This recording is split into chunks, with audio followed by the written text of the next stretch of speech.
This is the Cedar Creek Church Living It Out podcast, a midweek reminder where we discuss key takeaways and principles from the weekend message to help you live out the truth that you matter.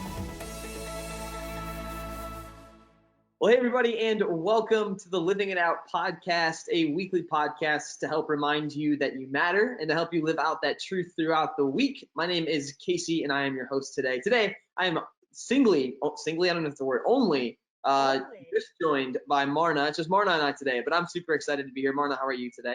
I'm good. Yeah, I'm glad to be here today too. We have a knockout week of fall weather ahead of us too. Like, man, beautiful. I'm super excited. I'm pumped that you are here today. I'm looking outside and it's super nice out today. It's gonna be fall. This weekend was a little bit chilly. It was like sweatshirt kind of ish weather. This is officially it, right? Like this week. Like somewhere this week is like the fall equinox. Oh, look at you pulling it up. Like the I never know because there's a random. Did you know it's gonna be 80 degrees this week? No. So we lied. It's not officially fall, but never mind. It's almost fall. We're going to talk about it anyway because we love fall. Everybody loves fall. It's like the perfect cap on summer. So Marna, what's like some of your favorite fall activity? Oh, I mean, what is there? You're right. It's sort of like, what is there not to love? So here's what I'm doing this season.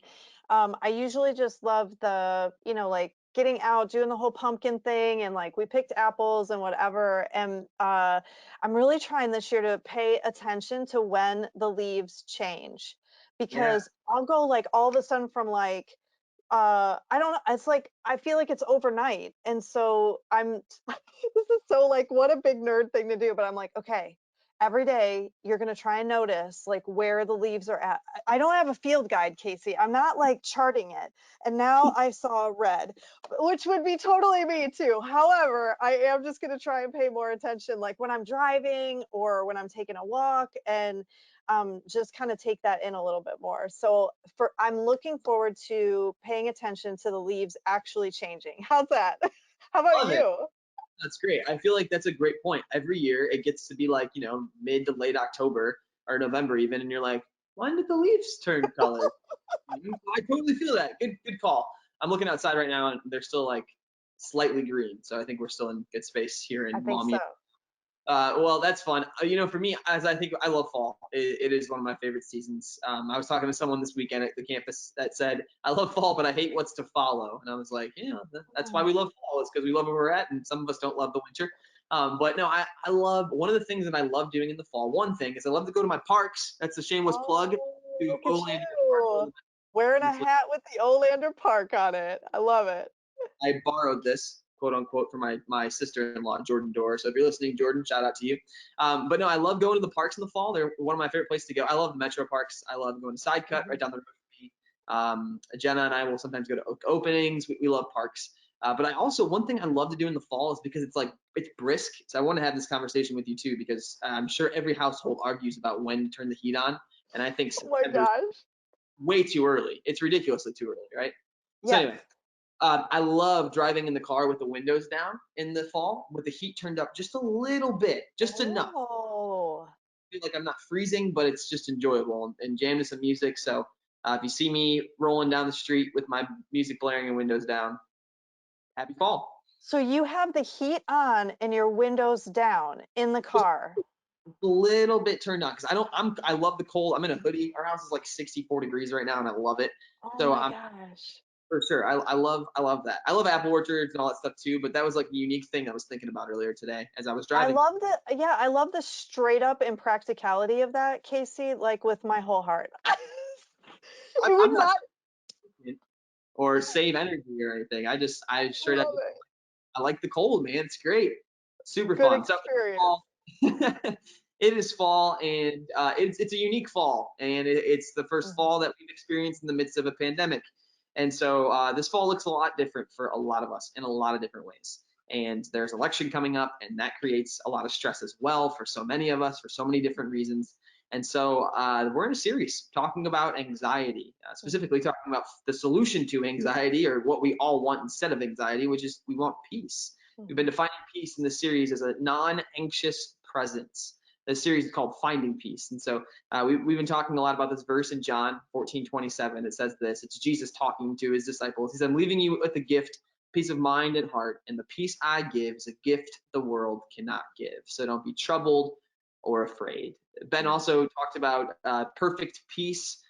This kind of phrase that we've heard before, or just like peace with no disruption, having to do with and come from the Jewish word shalom, which is a peace with no interruption, is the ultimate peace, or a holistic peace that is not conditional to our environment that's happening around us, but instead a peace that we can choose. And so in the midst of all that conversation, this week, we talked a little bit about internal peace. That's an interesting thought, because I don't know about you, Marna, but I am really good at putting on a show that I'm always at peace, when really internally in my mind, there's 8 million things going on that are causing me to feel stressed or anxious, or one of those things. I don't know if you feel the same way. I think I'm good at putting on a show sometimes, is what I'm getting at. Yeah, I mean, I think that this is partly why that verse is so challenging for us, is it doesn't seem like that would be like today. Like, did Jesus mean today, or did he mean some like other, I don't know, point in my life, or maybe he meant like once we're in heaven with him. Like, I think that that's partly what creates so much, like a little bit like, oh, that sounds nice. But Yep. Jesus was never like pithy. He wasn't like just ever just saying something to us. So I think you're right that there are either the ways that we mask it, or that, you know, in a lot of ways, our world values a lot going on in the busy, and the almost like that becomes, if I don't know, it's almost like we don't know how to do both, probably because we can't. Like, so I think it pushes into a ton of stuff for all of us. No, I totally agree. This weekend I was live hosting on the I online campus, iCampus, the online service I was hosting with Lauren. And one of the lines that I said most of the services that I think is super true for most guys, and I don't want to just say it's guys, I'm sure females feel this way too, but typically guys have this posture of like, I don't struggle with anxiety, I'm not an anxious person. And that's not true for every guy. Like I said, it's just something I hear often. But I think as we continue to have conversation around it, I'm just made aware of the spaces in my life where I probably throw some things down and throw a mask on to try and cover up, and just not be aware of the little bit of anxiety. Like, I'm still on this journey figuring it out, obviously, but the little bit of anxiety that I think I have. And I would just encourage you, if you're listening right now, and maybe you somehow found your way on this podcast and you've listened to Marna and I this long talk about the fall, so you're still here, so thanks for being here. Man, I'd encourage you to go back and listen to the weekend message if you haven't yet, and Mhm. join this conversation, because I think it's so helpful for all of us to have an honest conversation about the things that make us anxious, and the things that often can be the noise in our minds and internally. So this weekend, our bottom line, we'll go with our bottom line, not Ben's Mhm. bottom line. Ours is a church. Our bottom line was this: Jesus invites you to turn down the noise to increase his peace. So we're talking about noise, which I think is a perfect time to be talking about noise, because there's a lot of noise going on in our world. And so sometimes you can't experience this peace because there is so much noise happening around you. And so I think it was important for us to go, okay, where's this noise coming from? Ben talked about them being internal anxiety triggers. Marna, let's talk a little bit about the different types of triggers that Ben mentioned this weekend. Yeah, so this is some of where we talked about even last week, that some, or maybe more than I'm willing to even admit, is such an internal process on some of this, and really understanding what it is, like what drives us, what are the places that, like, well, we talk about this, Casey, you and I are wired very differently, and so knowing that, understanding that is part of where the noise starts. Is that if we haven't done some of that work, or if we have maybe we've done some of it, but it's been like a long time ago, and it's like kind of whatever. I think that's one of the key places that the noise starts, is just how we're wired, what our strengths are, what it is that we bring to the table that creates. Your noise is probably different than mine. That's a great point. That's a really good point. Ben talked about some questions to just ask yourself this weekend, to identify what that noise is for you. He said, what makes you mad? That's a good question to ask, right? Like, okay, what makes you mad? We're all pretty good at answering that question, I'm sure. So take a second, write that down. What makes you mad? You'll have some fun with that one, I'm sure. And you'll probably have more fun with this one. Who makes you mad, right? Oh, those people, they're the worst.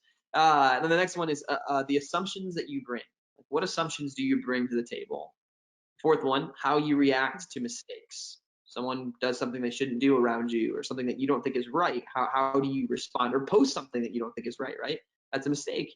And then what do you do when you're wronged? Again, these are all internal anxiety triggers. These are things that come up to you in our mind or happen around us that go, oh, that's triggering something in my brain that's disturbing the peace that I'm experiencing around me. Any of those stand out to you, Marna? I'm not here to like ask you, like who No, makes you're you. good. Yeah, who makes you mad? Let's go ahead and so there's the anger piece. There's what was the fourth question? I was trying to like kind of bucket these in my head a little bit. Like what makes me mad, who and what. Who, and then the assumptions that you bring, and then how Okay. you mistakes that are made, and then what you do when you are wronged. Okay. Huh. Wow. I mean, I'm telling you, these are deep dives. Like you just do the first couple of those. Yeah.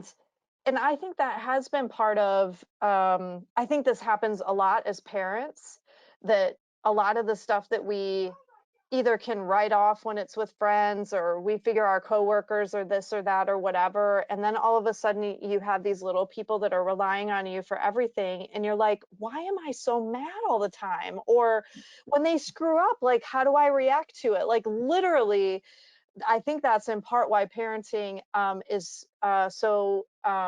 it's such a mirror.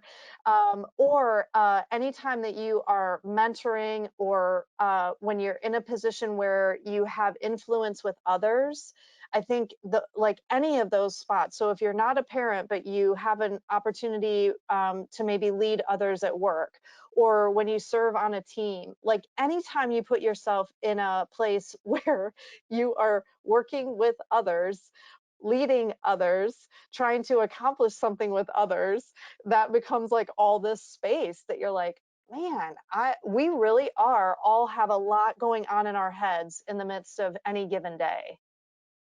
Yeah, I think what you're showing me as you talk is like, as soon as you throw other people into the mix, anything that you want, or the way you're wired, or your perspective, right? Anything that has to do with your perspective is probably going to be challenged in some way. And those are the moments when you probably are going to be tempted to step into some of those anxieties, because things aren't going the way that you had expected, you wanted to, or that you had planned for them to go, which I think is really important to identify and just like say out loud. You've said it a couple times now, just like, yes, when you throw people in the mix, especially being a parent, I can't even imagine like Yeah. you plan these expectations, and there's these little people running around that are like so immature and have no sense of any of these things that right? I'm imagining that for all our parents listening, that's probably the best way to think about this conversation and topic, is like, what do your kids do that make you a little bit anxious, that make you a little bit Yeah. frustrated, that Yeah. disrupt? I think that's a good thing to be thinking about for sure. I think what's interesting too about this is that, and maybe this is sort of the like, as you're kind of walking through this, is that I think for a while you can deal with the noise. Like you just kind of, it's just noise, it's just whatever. And I do think that there comes a time for all of us where you just reach a bit of a crossroads on some of this, of like, is this what it's going to be?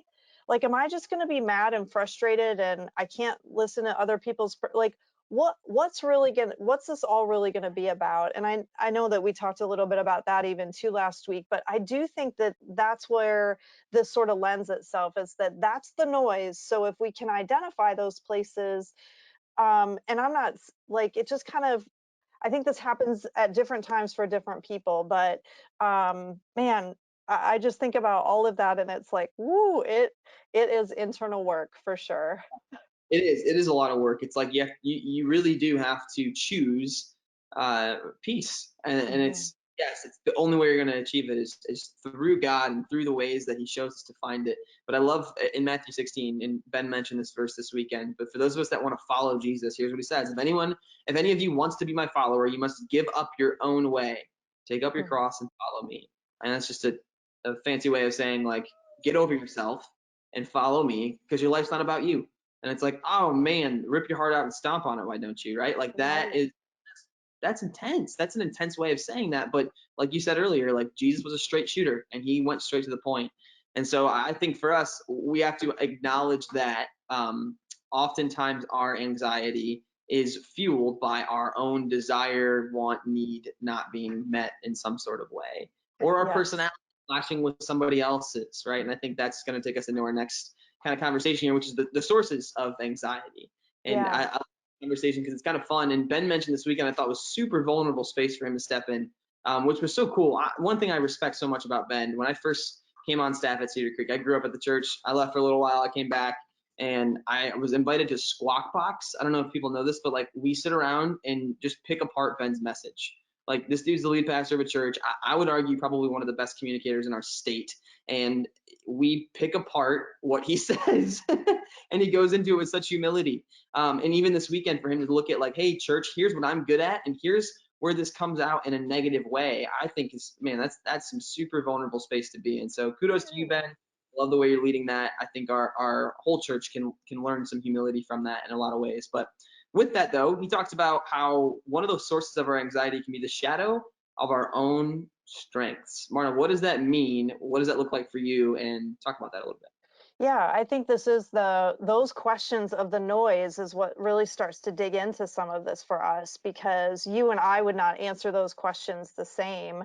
Um, it's still noise, but I think that's part of what this sort of self-awareness, that some people hate these assessments, by the way. Like taking a personality assessment is like pulling teeth, like loathe them just on the surface. And so I think that there's that whole piece of, okay, as soon as I know something about myself, like, what am I going to do with it? And so I think that's a lot of where this comes from. And like you talked about, Ben kind of shared his strengths. He shared his DISC profile, which we do in Growth Track. He shared his Strengths Finder, his top 3 strengths. We don't do Strengths Finder in Growth Track, but then he talked about spiritual gifts too. So it's not just one perspective either. I think one of the great gifts that we have is through each of those, you start to see how that comes together for you specifically. Enneagram is another one that you've heard us talk about. So I love how sort of God reveals, I think, more and more to you about the things that make you mad, and why it's so tough when your perspective isn't received, and what is it that, like, what's the deep need in me that's driving some of that honestly I wouldn't be able to put words to without some of that kind of stuff. Like, I'll act it out all day long, but I don't always know why I'm doing it. Yeah, same. No, I totally agree. I think one thing I've learned, like I've often heard people say, like, you can't lead others until you lead yourself. And I've like taken that a step further and thought about like, okay, I can't lead myself if I don't know myself. And I would insert, lead or know, whatever. Like you can't find peace with others if you can't find peace within yourself. And so you can't find peace within yourself unless you know what's disrupting you, unless you know what's disrupting that peace. Yeah. So I love all of those tools. I think each of them plays a part in a unique way of helping you understand how you are and how you're wired. I think another turnoff I hear often is like, there's always a new test. Like people like hate on the Enneagram right now. It's like, it's just a new fad. And it's like, yeah, but it's helpful. So let's lean into it and not pick it apart. Like let's lean into the spots that are super helpful. And the reason that I often go to the Enneagram, and if you're not familiar with it, I'd encourage you to do some research on it. I think it's just a helpful tool that gives you a pathway for growth and a pathway to identify the spaces and places in your life that are disrupting peace and why you're disrupting peace. So for example, Ben is a 7. I mentioned I'm a 7. I've said that before as well. Marna's a 1 on the Enneagram. So for me, if I feel any type of you can't do something, you are restricted. I mean, literally COVID-19, 2020 has been my worst nightmare. So when I talk about me finding out I have a little bit of anxiousness built up inside of me, this is real life, people. Like I hate being told I can't do something. It takes out all the fun and adventure of life for me. And I've identified that's a trigger for me. And I have to be able to see it coming before it's coming and deal with it internally, get over it if I need to, or trying to find another way where I can have some freedom there to choose, right? Like that's the hard work that took me a long time. It took my wife pointing it out to me multiple times. Like, you're really, really frustrated right now. Why are you frustrated? Because you're telling me what to do, right? Like that's this consistent theme in my life that I don't like. And so I have to go, why is that because that can come out in really negative ways, right? Like if I'm at work and I get told to do something, I can't just freak out because I don't want to do it. Like that's not healthy. Exactly, right. So the dark, I Right. love shadow or the dark side of our strengths. What is that? I mean, that's, you don't have to share if you don't want to, but that's a little bit like for me, that's what that looks like. But Marna, Yeah. you're a one. You're a little different than I am. Yeah. Well, and what I think just as you were talking, I was thinking about that verse too, and it's like that's what honestly helps us, I think, to be able to set it all down and go, okay, great. Like legitimately as a one, uh, for me, it's like the anxiety for me of something not being able to get better or me not being able to make it better, whatever the better, like my self-professed definition of better. So watch how these assumptions start to roll, right? Like how I see it as being better, that kind of thing. But I really think that's the heartbeat behind these, is not to just take the assessment so I know all of this, but to really, like you said, be able to see the ways that it's like, man, this verse is life in those spaces, and the ways that I can set it down and go, okay, God, uh, I'm making a lot of assumptions about what better looks like right now. And ultimately, it's up to you. It's your plan and your better, and help me to see that and set aside myself. So I think it gives you just, again, some of the ways to be able to step into the verses that we hear those verses, but sometimes we don't know how. And these are some of the tools that get you to the how. Yeah, I love that, and that's what they are. Their tools. So lean into them. I Mhm. mean, yeah, honestly, just Google it. Like we live in a day and Right. I mean, honestly, even if you know what Disney princess you are, it might give you a little bit of an insight to see what your personality is like. So, I mean, all of those things, I'm sort of kidding. That's probably not the most helpful, but regardless, all of them, they're helpful tools, and I Mhm. would encourage you to use them because it's going to help you. I think it helps you pinpoint the source of anxiety in a lot of ways. Yep. And I think my wife and I have been, we'll attest to that. It's super helpful for our relationship, and it continues to be. The other, so that's kind of the shadow of our strengths, right? Ben talked about the two other ones, which we can kind of see are typically a result of that in some way. Mhm. So the story we tell ourselves. So again, it's our perspective. Like Ben says this all the time. What's the story I'm telling myself? What am I telling myself is true, but might not actually be true, because the story I'm telling myself is probably different than the story Marna's telling herself. And so like if we got conflict, we got to be able to articulate those things and see that's probably the source of my anxiety, is this story that might not be completely true. Do you have any, I mean, thoughts or experiences with that, Marna? Yeah, I do think that helps you catch, like, what is it that's driving me here in this space? Because usually the story is somehow tied to, like, I really needed that to go right. So that's another thing for a one. Like, again, I have a lot of like, there's a right way, and so I can catch myself in that story.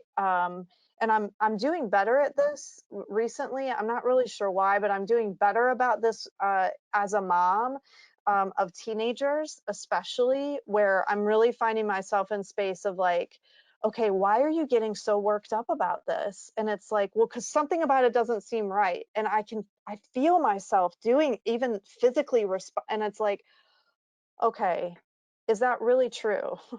Is is this just a different way to do it, or is there something just inherently wrong here? Like, is it just not your way? So I am finding those to be like when you're parenting little kids, you barely have time to like tie your own shoes, so it's kind of hard to think through this stuff. But I think when you get in relationship with your older children, there are some really powerful moments where you can stop yourself and kind of walk yourself through it, that at least for me lately have been really helpful in not breaking relationship, but just recognizing what's happening in that space for me, and that I've got a story about a need that I got to back up, go, wait a minute, is this really true? I think that's so good for all of our parents out there. And I think if you are the parent of a younger kids, it's great space to start to think through right now. What are the things that trigger me? What types of ways am I parenting my kids that are maybe making them respond in a way that's making me anxious or frustrated, or it's losing my sense of peace. I think no matter where you're at, whether you're a parent or not, people around us are going to help us see that. Yep. So step into those conversations with vulnerability, start to understand a little bit of how you're wired and how God's gifted you, and Hmm. what the shadow side of that can be. And I I think from there you'll start to realize the story you're telling yourself. And I think a lot of times too, it's often this desire to, kind of like what Marna said, do maybe the right thing. Maybe for those of us that have been following Jesus for a little while, it feels like the source of my anxiety is I'm never enough.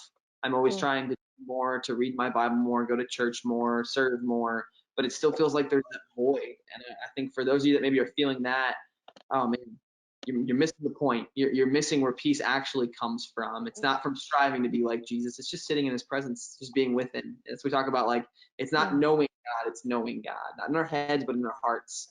And so I would encourage you, no matter where you're at on your journey, step into one of those 3 different sources of anxiety and start to see, like, where in my life is the anxiety coming from? And if you don't think you have anxiety, again, we talked about that earlier, like, start to ask yourself the questions. What makes me mad? Who makes me mad? What assumptions am I making? How do I react to mistakes? And what do I do when people wrong me? Those are some great questions to be thinking about. As we kind of talk about the last piece of this, Marna, the practical steps. This is a Living It Out podcast. We want people to, like, live it out and figure out some ways to step through some of these anxiety that we're probably struggling with. A verse from Colossians talks about putting on our new nature. It says this, Colossians 3:10. Put on your new nature and be renewed as you learn to know your creator and become like him. So I think that verse kind of sets us into what the next steps are. Like, how do we find peace? And I love the first step is you've got to remember his grace. I think that's so important. We'll talk about all these in a second. I'll kind of lay them out. So remember his grace, see the noise, prayerfully name it to God, and then step forward. So remember his grace, see the noise, prayerfully name it to God, and step forward. As you hear those, Marna, what do you think about maybe a story personally or someone you've seen maybe step those things? Yeah, it's funny. I just had a situation come up last week. So it was at the bus stop, and this is one of those moments where the bus stop is always a little chaotic. Like, kids are getting off the bus, and there are 2 kids who have to cross the street. So there seems like there's a lot going on. You've got a lot of kids coming off. These kids have to cross the street, and this whole thing happened at the end of the week. Our street had been paved with something that made it kind of slippery, but the kids didn't know that. And one of the kids darted out across, like, it just was one of those moments where there was a lot going on. And Casey, I'm going to, like, my anxiety meter was off the charts. I couldn't even, there was something about the bus being stopped, and there's 2 kids that have to cross, and then there's kids getting off the bus, and you're kind of trying to, like, hi, how was your day? But then the bus driver's, like, trying to make sure that kid doesn't cross the street. And, like, there was all this stuff. And it was funny because I literally had this, like, moment of, like, you want to help or you want to somehow make the situation better. And I was just like, okay, I need to just do a few of those steps, like that. Okay, turn down the noise. What was it that happened there? I'm so thankful, Lord, that you just had your hand on that and everybody was safe. It was fine. We're all okay. Like, I'm walking home. But I mean, those are the sort of everyday situations that I can honestly say that when I don't rely on him, like, I carry that for the rest of the day. Like, that totally stressed me out, or I don't know, there was just a lot that happened in that moment that I'm probably not capturing well here, but I found myself just raised all the way up. And I think as I started to come down off of that and just work through some of it, it was like, this is what it looks like to hopefully grow in maturity in our faith, to be able to recognize that the everyday moments are as challenging as the big things that happen to us.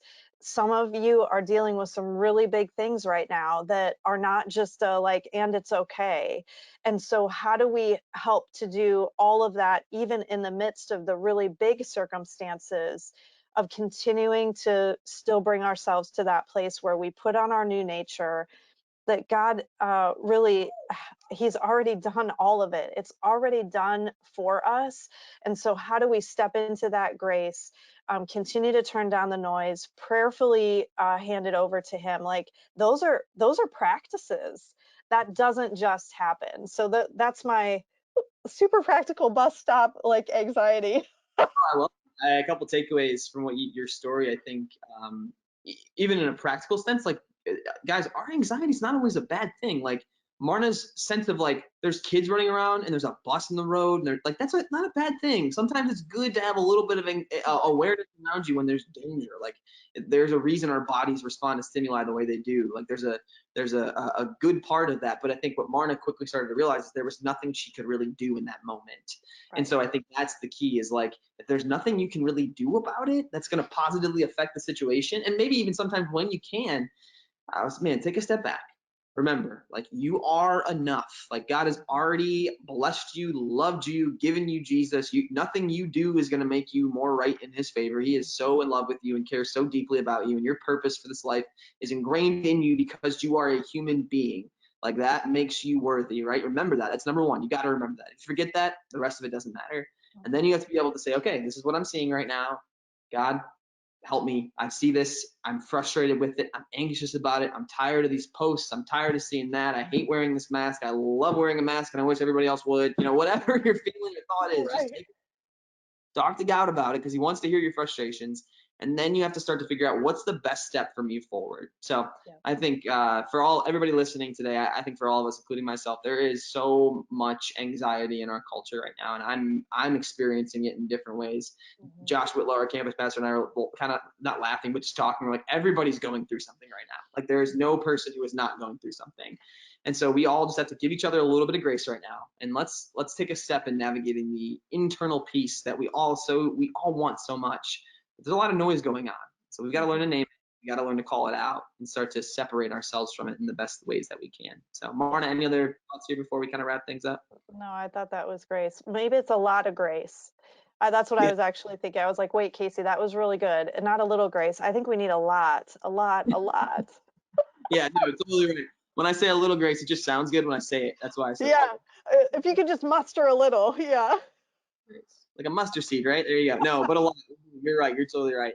Marna, thanks for hanging out today. It's always fun. Always a pleasure. I enjoy our conversations, hanging out, talking about the weekend. Our series continues this weekend. Ben will be continuing the conversation about what it looks like to find peace in the midst of a lot of chaos. And so we're looking forward. And this week, our group semester launched, which is awesome. I've got a group. We are listening to a leadership podcast every week. And so I actually got my alarm went off during all this. I'm glad it didn't go off, but I need to send my text out to my group here in a second and send the podcast. I got a couple new members. I'm super excited. So I don't know what your semester looks like, but guys, my group is literally so easy. There are so many groups like that. You can just send a text of your thoughts, listen to a podcast. You can go play basketball. You can go play disc golf. You can read the Bible, read a book of the Bible. Like, there are so many different options. Join the group. It's a great way to continue on this journey that we are all on. And coming up in a couple weeks, I think we are 2 weeks away from this. It will be about baptisms, which is always super fun. And so that's this weekend of the month at all of our campuses. So be thinking about, maybe you have someone you can be inviting into growth track, or you have someone you can be inviting into that next step. I would encourage you to invite them into growth track, because that's a great way to help people discover their purpose and figure out what their next step is on their journey. That's all I have for you guys. Thanks so much for hanging out. Again, we hope that you were reminded that you matter, and you were given some practical ways to live out that truth throughout the week. My name is Casey. I was here with Marna again. Thanks so much for being here. See you next week.